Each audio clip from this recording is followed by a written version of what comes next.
In Module 12.2, we'll be focusing on wellness, health, and stress in the workplace.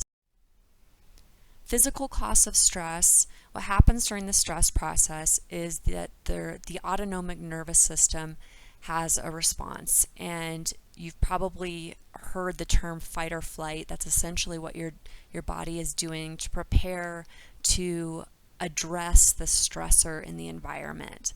And the video that I have linked in the module gives a really nice summary of this, the fight or flight response, and the problem with the overactivation of the fight or flight response in the modern world. There are three components of stress. We probably all know the basic everyday language, what stress means, but when we talk about it scientifically, there are actually three different specific components.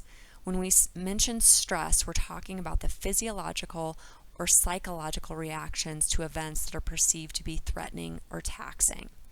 So it's actually the experience in the moment.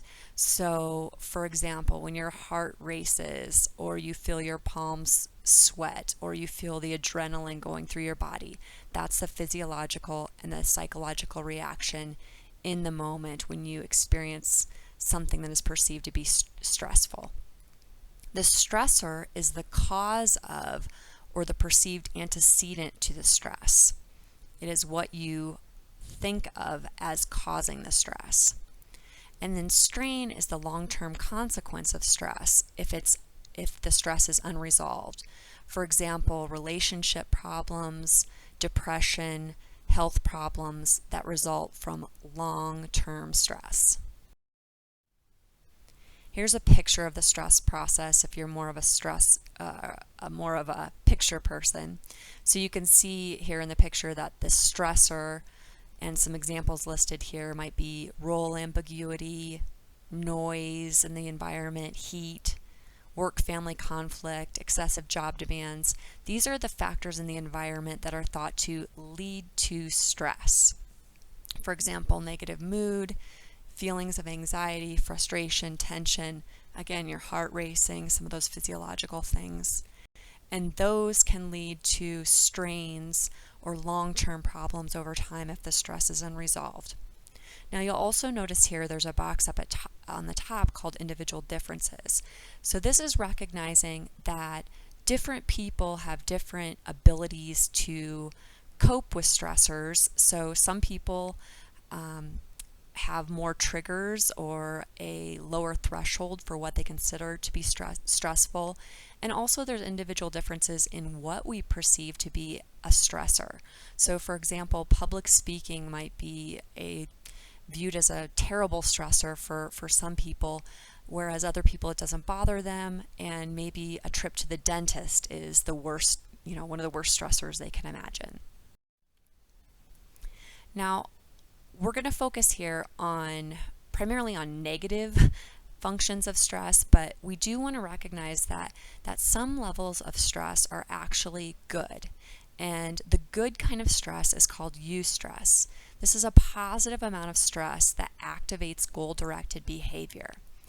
So usually when we think of stress, we're actually talking about distress, which is the dysfunctional amount of stress that interferes with effective behavior. But if you look over at this chart on the right, it's relating performance on the y-axis to stress on the x-axis. And it's showing that performance is actually highest when there's a medium or moderate level of stress. So in very low stress situations, we're not alert, we don't care, we're not goal directed. So we need kind of just enough stress to motivate us to try and to perform at our best. There are different approaches to studying job stress. We're going to cover just a few, and we're going to cover them very briefly. Role theory, burnout, demand by control theory, life events, and individual differences. With role theory assumes that stress results from two different kinds of role problems. The first is role ambiguity, and this is basically not knowing what to do at work. So if you've ever been in a situation where you started a job and the job description is not really clear. Maybe it's a new organization. Maybe your boss is not very organized. That's an uncomfortable feeling for most people, and it can cause stress. The other kind of role problem is role conflict. Now, all of us have multiple roles. We are employees, we are students, or parents, or community members, church members. We have various obligations, and when those obligations conflict with each other, like we're expected to be at the same two different places at the same time, then that can cause stress. And here is some data on role theory. This is a meta-analysis, so a study of studies, and this is showing the relationship between role ambiguity and role conflict and then various job outcomes. So you can see these are correlations. So perhaps not surprisingly, role ambiguity and role conflict are pretty strongly negatively related to job satisfaction and organizational commitment. So this means that if you are in a situation where your role is ambiguous and you have competing roles, you're not satisfied with your job, you're not committed to your organization, there's positive relationship here with tension and anxiety, so it's stressful, and it's related to turnover intentions. So people are more likely to quit when they don't feel like they have clear roles or their roles are in conflict. Work-family conflict is a specific type of role conflict, and this is in the context of your work roles and your family roles. And the conflict can be bidirectional here, meaning that work can interfere with family to cause conflict, or family can interfere with work. And you can probably think of cases if you're currently employed where both have happened to you. So with work to family conflict, perhaps you had a meeting that ran over, or you were expected to travel one weekend and you weren't able to attend a family function or be there for a family member who was ill. And so that caused conflict. With family to work conflict, perhaps somebody is going through a divorce or there's a serious family illness, and that's leading them to miss work or come in late or be distracted at work. And work-family conflict. Speaking of emotional exhaustion, job burnout is a theory of stress that identifies 3 different dimensions, one of which is emotional exhaustion. And job burnout is particularly likely in certain kinds of jobs, especially those where you serve other people, like teachers, social workers. And the 3 dimensions are kind of symptoms. One is emotional exhaustion. And some of the symptoms here would be feeling psychologically drained, little ability to feel the emotions necessary to perform the work.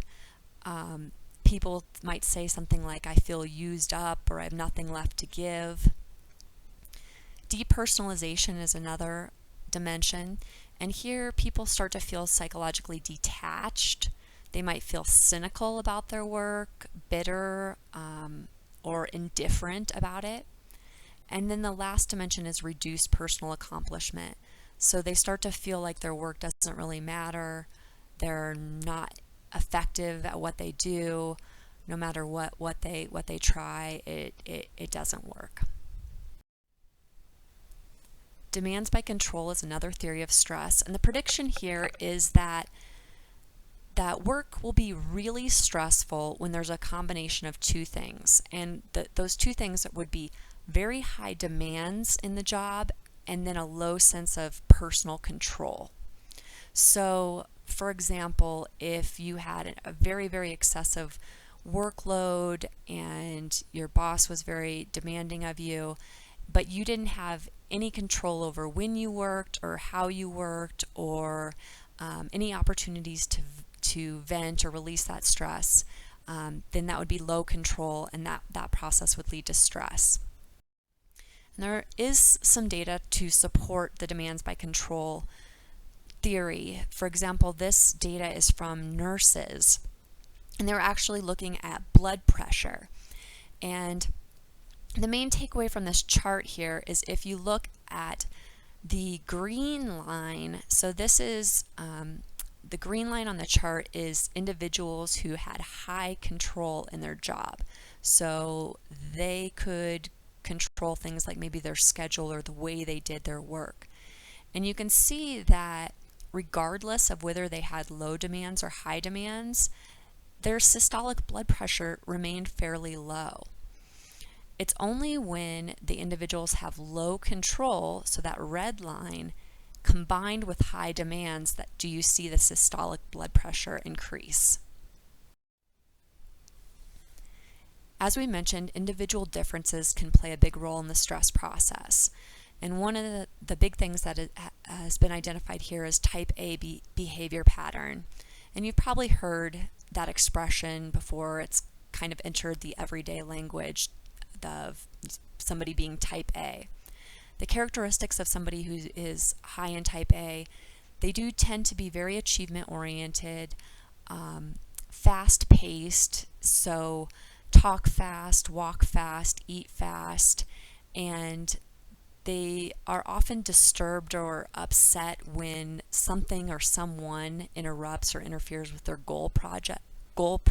progress. And one facet of type A that has actually been associated with coronary heart disease is hostility component. So feelings of anger, especially when their goals are interrupted or interfered with. Environmental factors obviously play a role in our stress.